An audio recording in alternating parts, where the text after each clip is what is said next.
বাংলাদেশের অন্যতম পর্যটন নগরী কক্সবাজার সমুদ্র সৈকত। এই মুহূর্তে আমরা আছি সোয়ানখালী সাম্পান বিচ। এখানকার যে জেলে আছেন, যারা সাম্পান নিয়ে সাগরের গভীরে চলে যান জীবন জীবিকার প্রয়োজনে, তাদেরই কয়েকজনের সাথে আমরা কথা বলবো। আপনার নাম কি ভাই? নুরুল আফসার ভাই, আপনি কি করেন এখানে?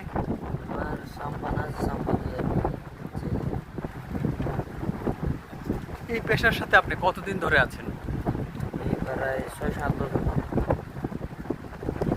আপনারা যখন মাছ সমুদ্রে সাম্পান নিয়ে যান তখন আপনাদের ভয় করে না?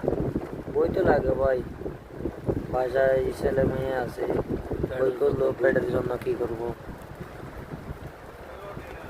আচ্ছা, তো যখন আপনারা গভীর সমুদ্রে যান বিভিন্ন ধরনের প্রাণীদের সাথে, ভয়ঙ্কর প্রাণীদের সাথে যুদ্ধ করেই অনেকটা মাছ শিকার করেন বা ধরেন, এক্ষেত্রে আপনারা কি কি মাছ ধরতে পারেন? এখানে ইলিশ মাছ আছে, চিংড়ি পাওয়া যায়, তো অনেক মাছ, পোহা মাছ,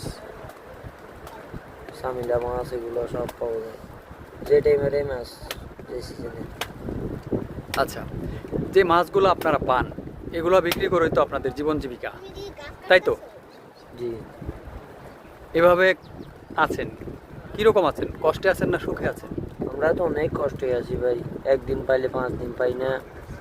ওখানে সাগরে গেলে ডাকাতেরা বুট নিয়ে, কলার নিয়ে আমাদেরকে ডাকাতি করে, মারধর করে, এরকম কষ্টে আছি।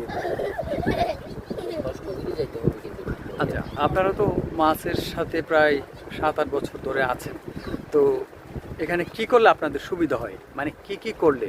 আমরা কি করব ভাই, আমরা তো 6-7 জন যাই, ওরা তো 30 জন চলে আসে বুট নিয়ে, বড় বুট নিয়ে। ওরা যদি কিছু করলে আমরা কি করতে পারি? মানে আপনি বলতে চাচ্ছেন যে মাছ ধরতে যাওয়ার পর যে একটা ভয় কাজ করে, জি ওইটাই। জি। সামুদ্রিক ফিশিং বোটগুলোকে ডাকাতির জন্য যারা আসে তারা খুবই ভয়ঙ্কর, এবং যদি এই সমুদ্রে এই সামুদ্রিক ডাকাতদের উৎপাত বন্ধ করা যায় তাহলে এখানকার যে প্রান্তিক পর্যায়ের জেলে আছেন যারা সাম্পান এবং মাছ আর এগুলো নিয়ে জীবন জীবিকা নির্বাহ করেন, তাদের জন্য অনেক সুবিধা হতো। এই কথাগুলোই বলছেন এখানকার এই স্থানীয় জেলে।